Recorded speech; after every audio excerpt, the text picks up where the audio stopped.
émission oyo eza émission na bino bana mboka pona ke boye bandenge nini makambo kitira mboka na biso ezo évoluer awa na République démocratique du Congo.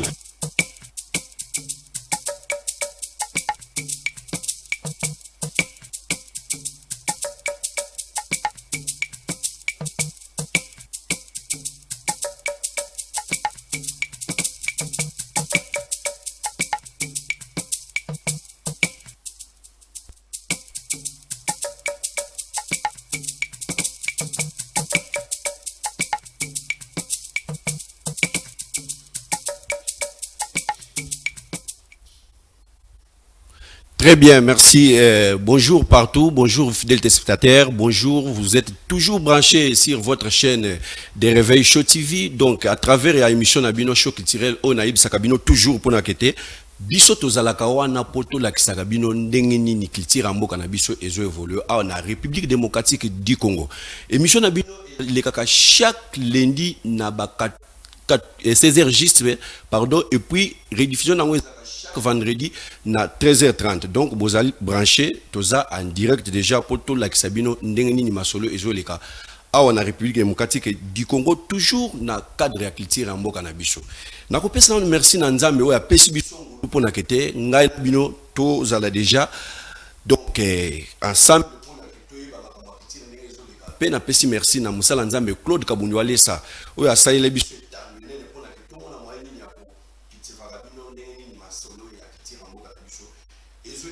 donc bad news na koyebisa que tozaki na matanga ya moko na biso Charlie Baraka oyo balaka oyo akufaki atiki biso moko ya bara journaliste asalaki ba fierté belé pona culture mboka na biso a évoluer asalaki pona ka ko valoriser culture mboka na biso et mata partout baye ba makambo ya mboka ndenge zoleka à travers ya ba émission abandako sala en tout cas que son âme repose en paix.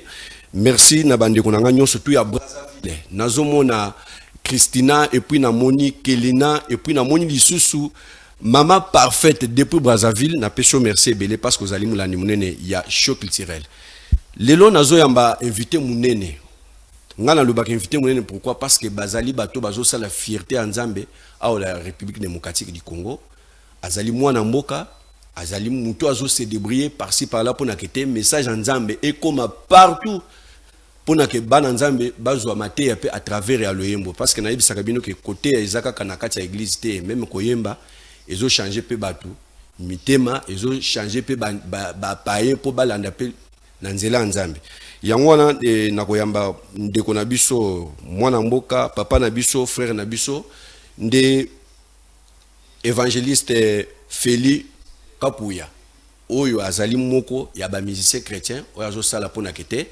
ala kisa culture mboka na biso à travers ya banzembo ya Nzambe azo sala pe ke lukumu ya Nzambe ekoma partout na ba fait fort donc même bato ya Masuika bato ya Tulume bato ya Luiza bato ya Ngadia Pemba bazozo musique ya frère na biso Feli Kapuya donc yende tokobeta na ma solo lelo à travers album na ya sika ucho bimisa nazo yebisa bino ke na confinement bato mususu babombani tango nazo yebisa bino awa eza même l'église mususu bakomo benga na bango po bazo kokate pona kofuta ba loyer donc babandako sala même pas pona ke baza na caisse église ezo na caisse eloko kama na Congo ozomona même ba musicien mususu bazo kokate na confinement po ba travailler donc babando travailler à travers que tango l'église a bien fonctionner yepe azo mwa kanyaka po mona moya ko sala musala l'église ekangami ba musicien mususu bakangami na bandako bazo yokana te mais oyo azamwa na Nzambe azo sala pona ke lokumu Nzambe ke ne partout de konanga na zo yebisa bino azo yebisa même ba musolo na ye oyo abombaki na poche ya ye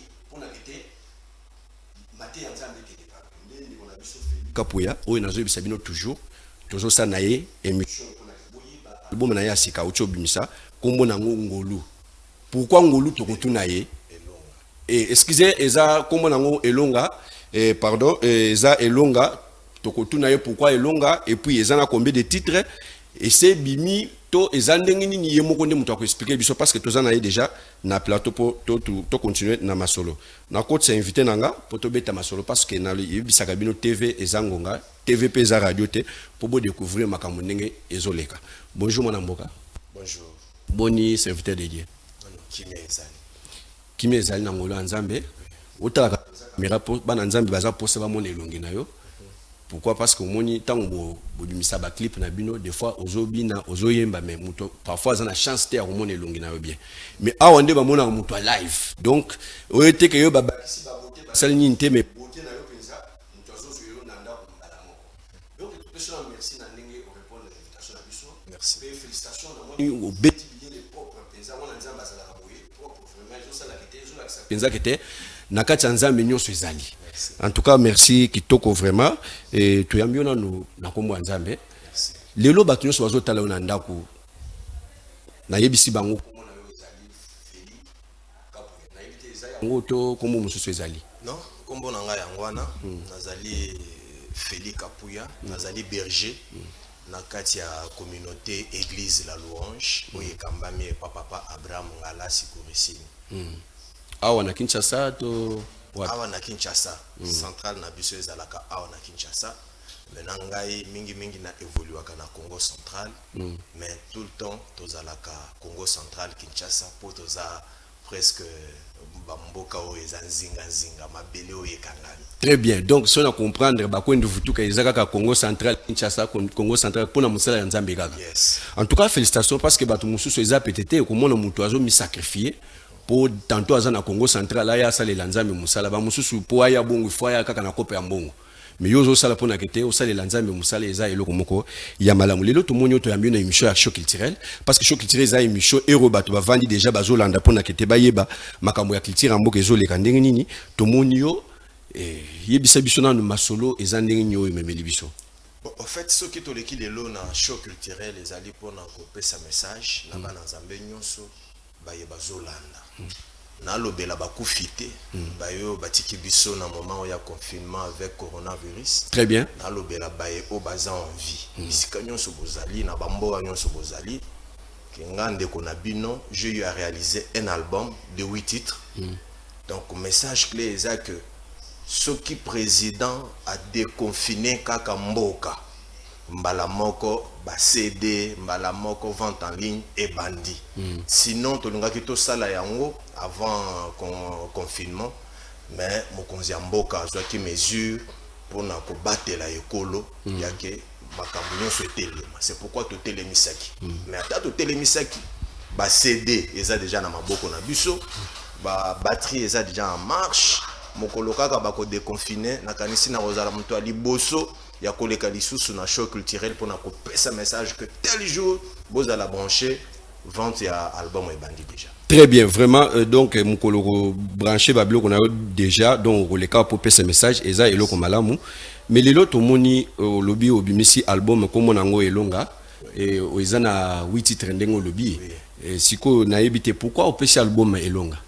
Bon elonga parce que eza vie nanga personnel tant on azotala ndenge na koli utabo mwana Zambé a intervenir de façon spectaculaire o yata baboti atanga moko na kokaki ko s'imaginer te na ndenge tokoteli libala ngo na ndenge pe tozo botela bana ngo. Alors un jour j'étais en train de prier et le Saint-Esprit me convainc à mon thème pour naïbana na kopesa album combo ya victoire ou elonga. C'est pourquoi na hésité qui n'a pas été le kola mingi ba parole n'a pas toujours ya ko encourager ba kola ki sabato que Dieu peut tout, Dieu est capable de tout. C'est pourquoi tant que parole wana e matinga na motema na monino na koki ko kende par deux chemins te na banda ko luka ya ko bamba. Non, mieux vaut que je puisse partir avec ces grands titres elonga. En tout cas, merci beaucoup. Donc, surtout comprendre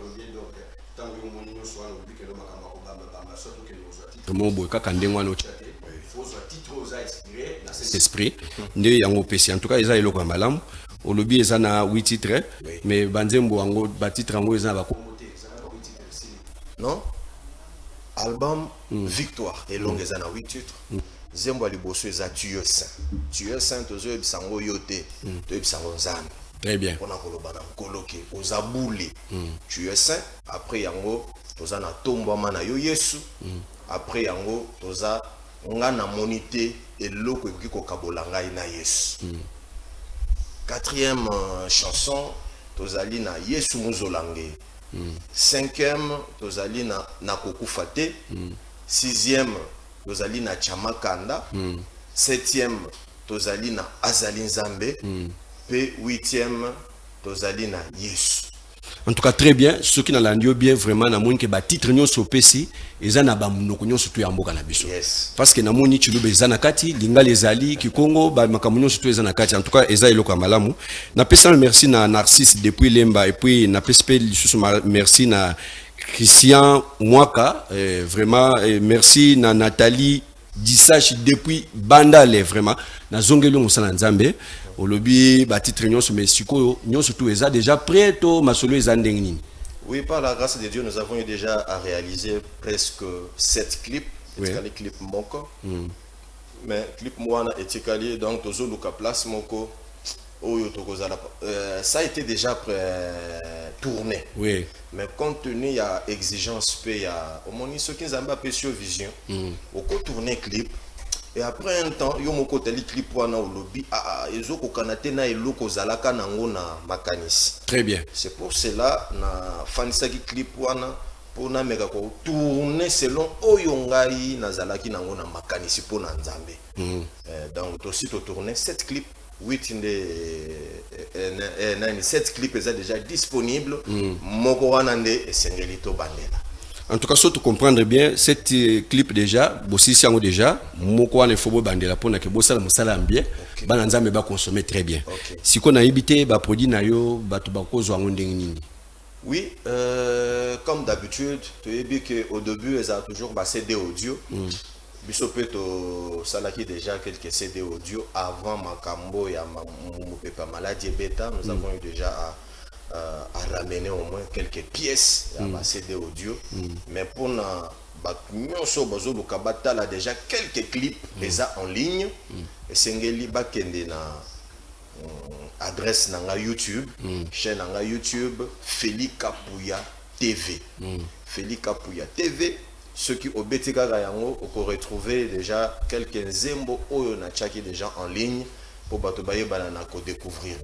En tout cas, fidèle spectateur, boyo kindenge musicien azo s'exprimer, ndenge ndeko na biso Feli Kapouya ebisi bino ke soki bolingo zo bien, donc au Betika ka Feli Kapouya TV, mbala moko zo banze munyo surtout ezana kati.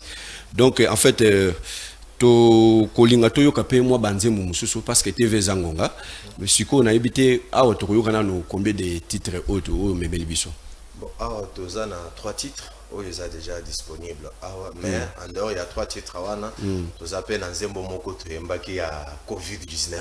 Ah bon vraiment en tout cas félicitations. Merci. Parce que na moni ozamo na mboka ozana souci ya mboka. Mais pourquoi initiative wana nini la ki oposa la osala nzembo ya COVID-19? Bon, c'est parce que Nalanda qui d'abord message à Mokonzi Mboka que je salue. Très bien. Notre président Félix Antoine Tshisekedi Chilombo, place à Zali. Tant qu'on appelle ce qui message à qui et Sengelito sensibiliser. Vous voyez, ça n'a pas milieu Moussousou Batou pour ta message à Mokonzi. Et Sengeli ba mon appel ba leader ya kwen wana kolobe la makambo wana. Très bien. C'est ainsi ngai pe à mon niveau nazela ki ba pesa ngambongo te et pas ministère ya santé nazela ki te ba honorable moko ba pesa ngambongo to bundi na ba moyen na biso to côté studio to réaliser clip pour na ka ko sensibiliser population pour na koyeba ke na bomoko nde to kolonga simana nyonso na maladie tozo connaître na mboka Congo mayele Nzambe apesa ngo ba médecin na biso mais lobiko ezala maboka ba médecin na biso te lobiko ezala ke pa na Nzambe. C'est ça le message clé au tolemeli batu na COVID-19. En tout cas, félicitations, merci vraiment. Lobiko ezali na maboka ba politicien te mais eza e pa Nzambe. En tout cas, eza eloko moko kitoko makasi na pesi na merci na Orly Matima et puis je vois aussi Claire depuis Limité, je vois Gloria depuis commune de Kinshasa. Donc Moussa Nzambe ozonga na régie pour balancer biso na kosenga na bachana nzembo ya COVID-19. To landa na no ba ndeko na biso balanda ndenge musali salemi parce que na yebisaka bino choc il tirer les aka ici ko bala kala ya. Donc soko yebi musala penzate yekola après oya po leka parce que te ensemble ça yo po to mona misala yo ba mona partout ba kolobaka te musala ezaki to côté. Soki musala eza bien awa ba hésitaka te to lakisaka bato ba pesaka ba moko après. To zongi na régie et pas papi vraiment balancer biso na moi titre ya COVID-19 Après, tu se retrouver juste après, c'est parti.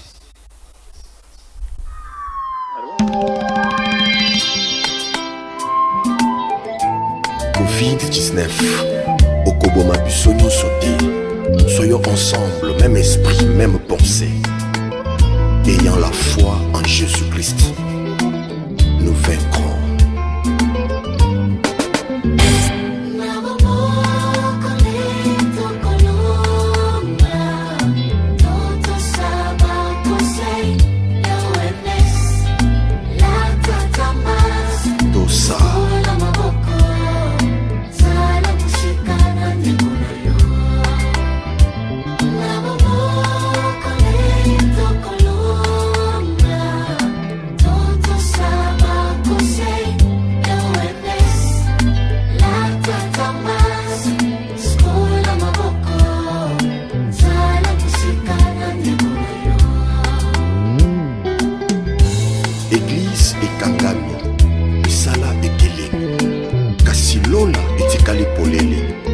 Pandémie oyo ekotikala jamais ko influencer Nzambe na ba décision na ye.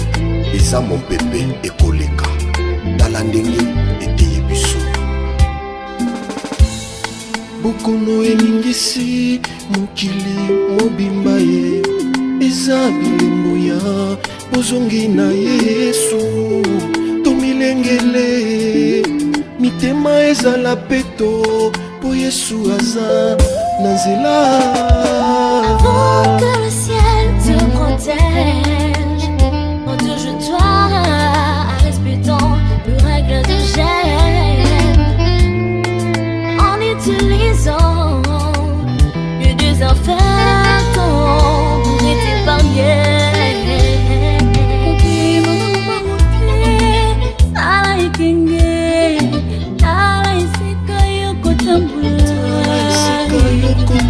Simba simba te Popono esali Esobuma mama. Tout le monde confie, confie, confie. Parce que sans fléau qui nous est jamais arrivé. Avec Jésus, avec Jésus, nous allons déclarer la fin de cette pandémie. Respectez ma juste barrière.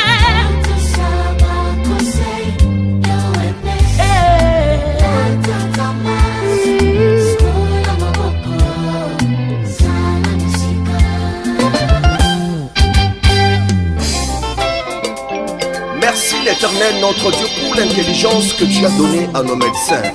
La guérison est entre tes mains.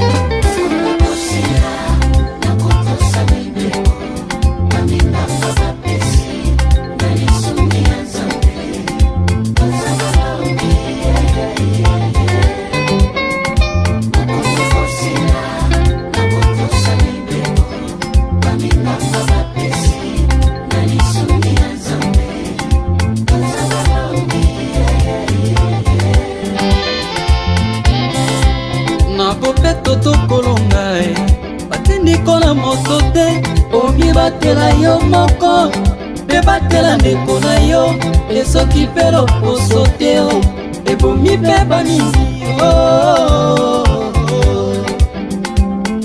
Oyo pasi na mokili Opesa mbota maboko te Posola na kude na yo Boyende tolongi corona. Lavez-vous les mains fréquemment avec du savon pour se protéger, protéger les autres. Kasi likolo na nyonso bakisa kondime. Covid-19 stop. Nabona boka nanga Congo. Na Congo central etobengani yo.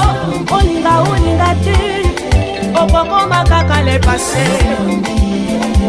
Il est écrit que les justes vivront par la foi. Et longa. Awana Congo Tala bachofa barecever basaleli mibeko Elelele Basali na Nzambe balembi te babeleli ya Jésus Elelelele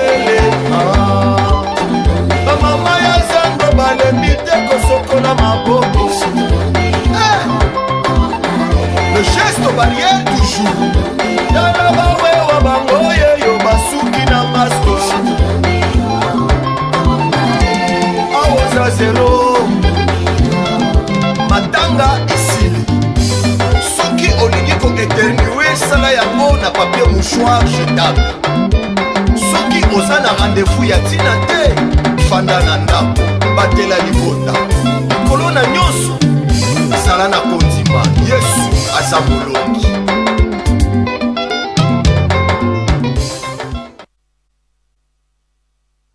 Voilà, merci. Merci, Papi Kelly Kouaba. Merci, fidèles destinataires. Nous sommes de retour sur notre plateau vraiment. Et je vous dis que pour la édition de Choc culturel, on a joué que toujours, tous les gens pour nous les musala. Bomoni, Boucholanda, wana nzembo, na kombo ya COVID-19. En tout cas, félicitations papa, musala kitoko makasi. Vraiment la moni niveau ya clip, eza propre vraiment neti na poto. Merci. Clip neti basali na poto mais awa na Congo. Merci. Vraiment eza elo moko ya makasi. Na éviter COVID-19 eza pe na kati ya album na biso elonga to wana eza pe moko moko ya makasi. Wana ezalaki nzembo to bakisi kaka mpona sensibilisation mpona pandémie oyo ekomeli biso. En tout cas, si on comprend bien, vous avez un souci en Boka, pour sensibiliser pour Namboka, bayeba ko garder ba geste et barrières. En tout cas, Eza et Lokomoko Yamalamu. Donc, na pesi merci na sœur Erez et puis je vois aussi Rebecca depuis Lemba. Je vois aussi Irène Kawanga. Donc, Irène Kawanga, moi, na pasteur Claude Kabunyo Alessa. Et puis, je vois aussi chef de production Papi Samba, vraiment merci Kitoko vraiment pour na musala parce que na moni lelo naza mobimba 3 caméras izo sala musala bien ba son Kitoko batu na ndako bazo sepela trop bato Brazzaville na moni Christina depuis Brazza et puis maman parfaite donc depuis Brazza merci musala nzambe na zongelio toza siko na lumbango awa toyoki COVID-19 siko tokoti na kati album na yo donc na kati album na yo elonga tokoyoka na titre nini parce que awo o totali bien au sali pour na COVID-19 siko pour na album na yo tozo lobela awa elonga nzemu nini ya bien tokoyoka na lisusu po bana nzambe bazana ndako bayo bana no musala ya papa Feli eza ndenge nini pe message o eza na kati ya nzemu wana tokoyoka nzemu nini soki eza na nzemu tokoyoka na kokufa te. Pourquoi na kokufa te? Na kokufa te parce que c'est lui qui a fait la promesse est fidèle. Très bien. Soki moto aza na bilaka kati na ye kokanga monoko te esengeli okonfesaka yango nga na kokufa te soki bilaka na ngai nyonso ekokisami te. Très bien. Donc c'est ça le message clé oyo toyebi na kati ya nzembo wana oyo mpe tosukisi na kotatola Yesu nde elonga na ngai. En tout cas Yesu nde elonga na ngai mais so to comprendre bien na kokufa te donc tu faza na kondima mais tozo mona bato bazo kufa pona ba COVID-19 awa bazo kunda bango kukufa te wana eza na kati ya mulimu to ndenge nini we meke mpe ko expliquer bato. Na kokufa te c'est par rapport aux promesses. Vous savez, la Bible dit prier sans cesse. Les appels à bandeko au bakufi pour la Covid bazali. Les appels à bandeko babeli Covid-19 babiki. Les appels à bamisusu babeli malade ya makasi koleka Covid-19 babiki. Les appels à bamisusu baleki na poison. Très bien. Lokolanga na leka na poison. Na kufite. Très bien. Comme pasteur Claude Kabunde allez ça que je salue en passant 3 fois bazo empoisonné mais akufika kate. Ngape na pesi papa Claude Mote place azali vraiment tango na moni yango esala kinga passe na motema mais lokola tato laka bilaka kati na ye ye lokola za déterminé na kondima ke ya kokufa te ti makambu nyonso nzambe abongisi na se amoi akobika yango wana il est en vie. Très bien. C'est une déclaration de foi. Très bien. Vraiment fidèle spectateur tokolanda lisusu nzembo ya na kokufa te oyo frère na biso Feli Kapuya a proposé biso parce que na yebisaka bino ke musala nde musala a na choc culturel soko yebi musala te vraiment soko za ba clip à qualité te vraiment yokoya ko lobanini vraiment parce que a bato bazolanda partout nazo yebisa ko bato bazolanda biso partout Brazzaville Pointe-Noire na moni Gabon na bande ko nanga ya Maluku a na Kinshasa partout monga fula Maluku bazolanda biso. Mais yo soki oyena ba biloko bien te bato bako yeba tende ya kotala yo vraiment yango ozomona frère na biso Feli Kapuya aucho sala biso clip moko bien oyo apesi biso komona ngo na kokufa te nazongi na régie et papa Pike Libwabwa vraiment papa balancer biso na moi élément parce que musala nde musala bato ba confirmer na ndako ba mona niveau ya ba clip ndenge ndeko na biso asali na banzembo ya kitoko après donc merci c'est parti.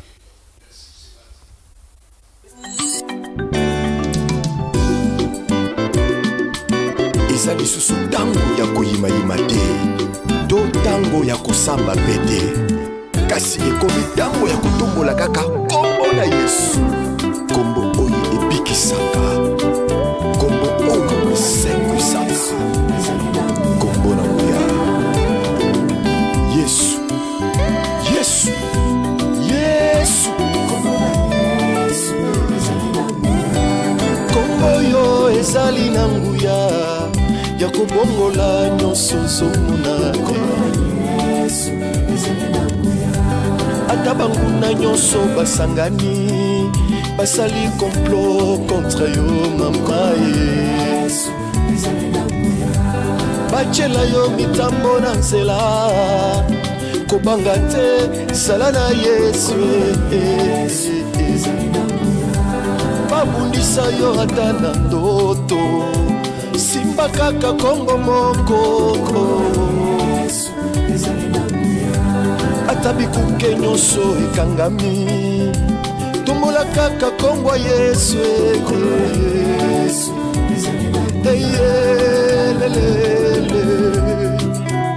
ndenge kaka asekwaki ndenge asekwisi nyonso ya yo bilaka aloba mpo na nga ekokisami elati nzoto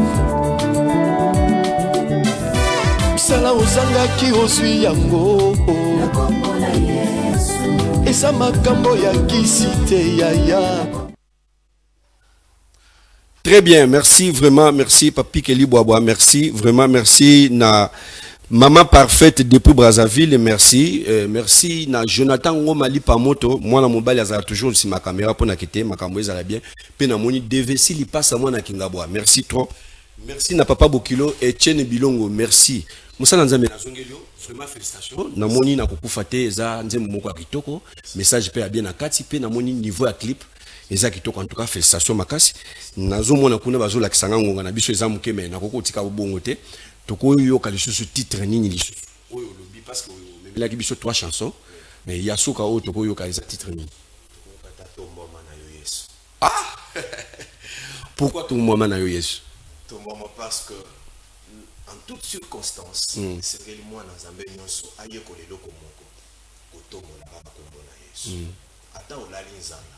Ata ya kolata ezate ata libala nano posani penzete donc soki ozana kondima tombola kaka Yesu loba Yesu wa munene koleka libala Yesu tombwa likolo ya nzala nanga Yesu tombwa likolo ya kozanga nanga kolata Yesu tombwa likolo ya vie nanga okomona que plus tu élèves Dieu plus likambono ezokoma muke liboso na ye plus pe okomona bikamwa nzala. Très bien, donc plus pe okomona bikamwa na Nzambe. Merci na papa parent vraiment Moussa na Nzambe.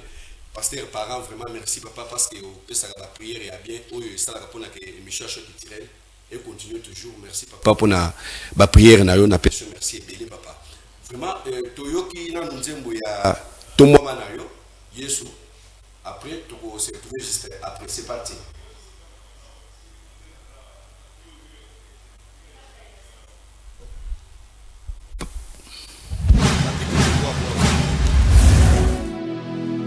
Un ange puissant cria ces jours-là d'une voix forte. Qui est digne d'ouvrir les livres et d'en rompre les sceaux? Et personne dans le ciel, ni sur la terre, ni sous la terre, ne peut ouvrir les livres ni les regarder. Et j'en pleurais beaucoup de ce que personne ne fait trouver digne d'ouvrir ni de les regarder. Et l'un de veillard lui dit, ne pleure point.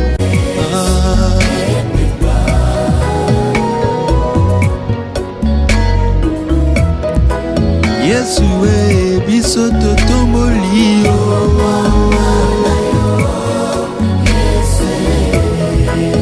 na nyonso naza na yango etomboli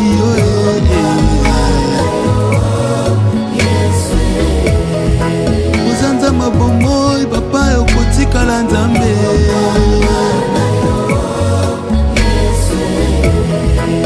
il n'y a que toi le sauveur des âmes. Moto afutaka basali bien eza kaka yo Yesu.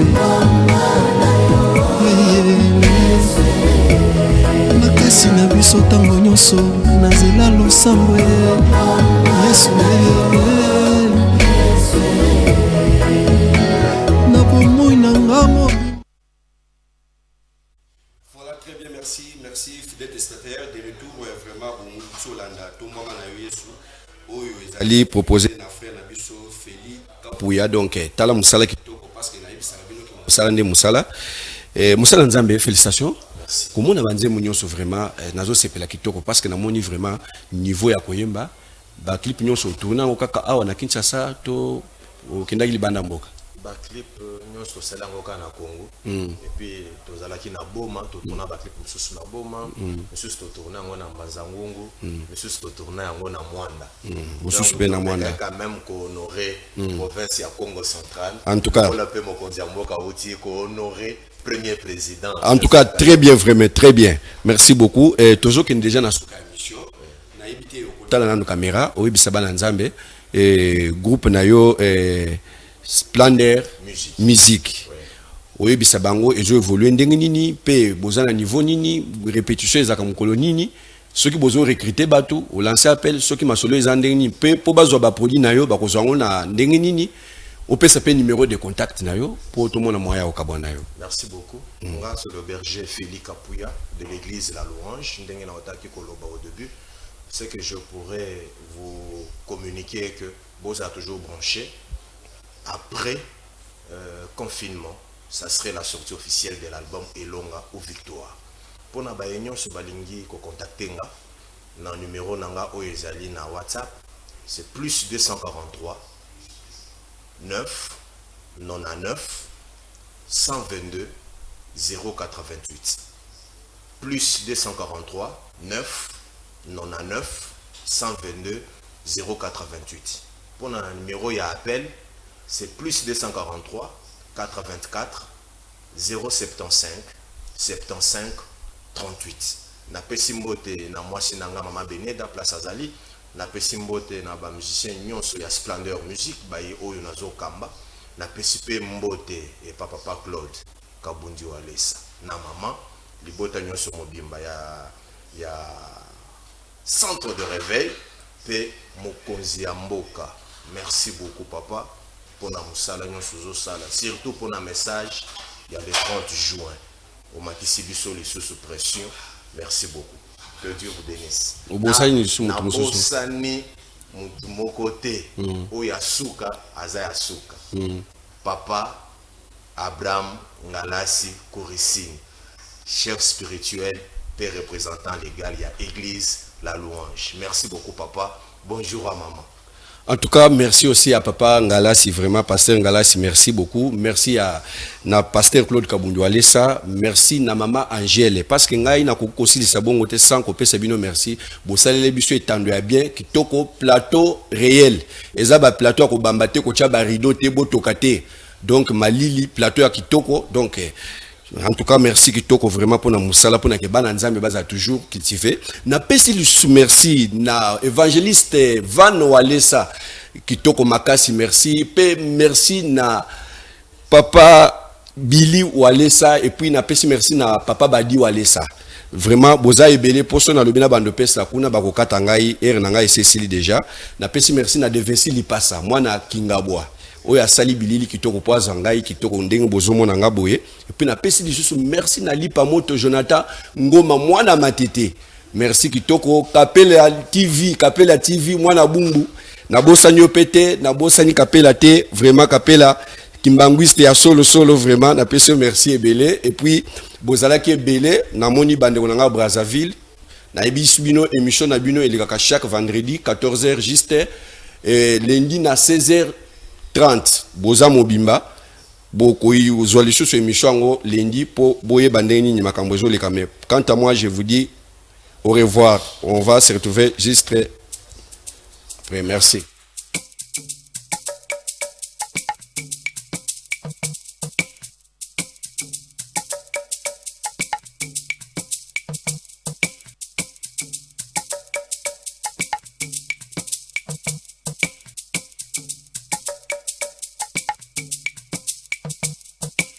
émission oyo ezalaka émission na bino